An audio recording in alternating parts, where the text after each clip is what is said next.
This is the story of your enslavement, how it came to be, and how you can finally be free. Like all animals, human beings want to dominate and exploit the resources around them. At first, we mostly hunted and fished and ate off the land, but then something magical and terrible happened to our minds. We became, alone among the animals, afraid of death and of future loss. And this was the start of a great tragedy and an even greater possibility. You see, when we become afraid of death, of injury and imprisonment, we become controllable and so valuable in a way that no other resource could ever be. The greatest resource for any human being to control is not natural resources or tools or animals or land, but other human beings. You can frighten an animal because animals are afraid of pain in the moment, but you cannot frighten an animal with a loss of liberty, with torture or imprisonment in the future, because animals have very little sense of tomorrow. You cannot threaten a cow with torture or a sheep with death. You cannot swing a sword at a tree and scream at it to produce more fruit, or hold a burning torch to a field and demand more wheat. You cannot get more eggs by threatening a hen, but you can get a man to give you his eggs by threatening him. This human farming has been the most profitable and destructive occupation throughout history, and it is now reaching its destructive climax. Human society cannot be rationally understood until it is seen for what it is: a series of farms where human farmers own human livestock. Some people get confused because governments provide healthcare and water and education and roads, and thus imagine that there is some benevolence at work. Nothing could be further from the reality. Farmers provide healthcare and irrigation and training to their livestock. Some people get confused because we are allowed certain liberties and thus imagine that our governments protect our freedoms. But farmers plant their crops a certain distance apart to increase their yields, and will allow certain animals larger stalls or fields if it means they will produce more meat and milk. In your country, your tax farm, your farmer grants you certain freedoms, not because he cares about your liberties, but because he wants to increase his profits. Are you beginning to see the nature of the cage you were born into? There have been 4 major phases of human farming. The first phase in ancient Egypt was direct and brutal human compulsion. Human bodies were controlled, but the creative productivity of the human mind remained beyond the reach of the whip and the brand and the shackles. Slaves remained woefully underproductive and required enormous resources to control. The second phase was the Roman model, wherein slaves were granted some capacity for freedom, ingenuity, and creativity, which raised their productivity. This increased the wealth of Rome, and thus the tax income of the Roman government, and with this additional wealth Rome became an empire, destroying the economic freedoms that fed its power, and collapsed. I'm sure that this does not seem entirely unfamiliar. After the collapse of Rome, the feudal model introduced the concept of livestock ownership and taxation. Instead of being directly owned, peasants farmed land that they could retain as long as they paid off the local warlords. This model eventually broke down due to the continual subdivision of productive land and was destroyed during the enclosure movement when land was consolidated and hundreds of thousands of peasants were kicked off their ancestral lands because new farming techniques made larger farms more productive with fewer people. The increased productivity of the later Middle Ages created the excess food required for the expansion of towns and cities, which in turn gave rise to the modern democratic model of human ownership. As displaced peasants flooded into the cities, a huge stock of cheap human capital became available to the rising industrialists.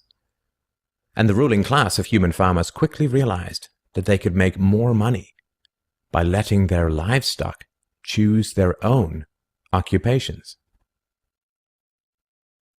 Under the democratic model, direct slave ownership has been replaced by the mafia model. The mafia rarely owns businesses directly, but rather sends thugs around once a month to steal from the business owners.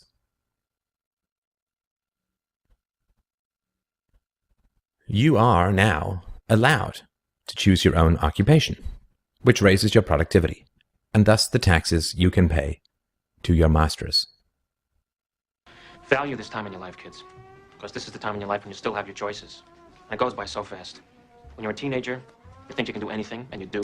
Your 20s are a blur. 30s, you raise your family, you make a little money, and you think to yourself, what happened to my 20s? 40s, you grow a little pot belly, you grow another chin. The music starts to get too loud. One of your old girlfriends from high school becomes a grandmother.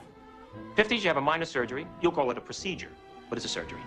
60s, you'll have a major surgery. The music is still loud, but it doesn't matter because you can't hear it anyway. 70s, you and the wife retire to Fort Lauderdale. Start eating dinner at 2 o'clock in the afternoon. You have lunch around 10, breakfast the night before. Spend most of your time wandering around malls looking for the ultimate soft yogurt and muttering, how come the kids don't call? How come the kids don't call? The 80s, you'll have a major stroke. You end up battling with some Jamaican nurse who your wife can't stand, but who you call mama. Any questions? Your few freedoms are preserved because they are profitable to your owners. The great challenge of the democratic model is that increases in wealth and freedom threaten the farmers. The ruling classes initially profit from a relatively free market in capital and labor, but as their livestock become more used to their freedoms and growing wealth, they begin to question why they need rulers at all. Well, nobody ever said that human farming was easy. Keeping the taxed livestock securely in the compounds of the ruling classes is a three-phase process. The first is to indoctrinate the young through government, quote, education. As the wealth of democratic countries grew, government schools were universally inflicted in order to control the thoughts and souls of the livestock. The second phase is to turn citizens against each other through the creation of dependent livestock. It is very difficult to rule human beings directly through force, and where it can be achieved, it remains cripplingly underproductive, as can be seen in North Korea. Human beings do not breed well or produce efficiently in direct captivity. But if human beings believe that they are free, then they will produce much more for their farmers. The best way to maintain this illusion of freedom is to put some of the livestock on the payroll of the farmer. Those cows that become dependent on the existing hierarchy will then attack any other cows who point out the violence, hypocrisy, and immorality of human ownership. Officers positioned Grant face first on the floor with one officer near his head, a second near his back, and a third officer standing nearby. There appeared to be a brief struggle. Then, a 2-year veteran BART officer stands, draws his weapon, and fires.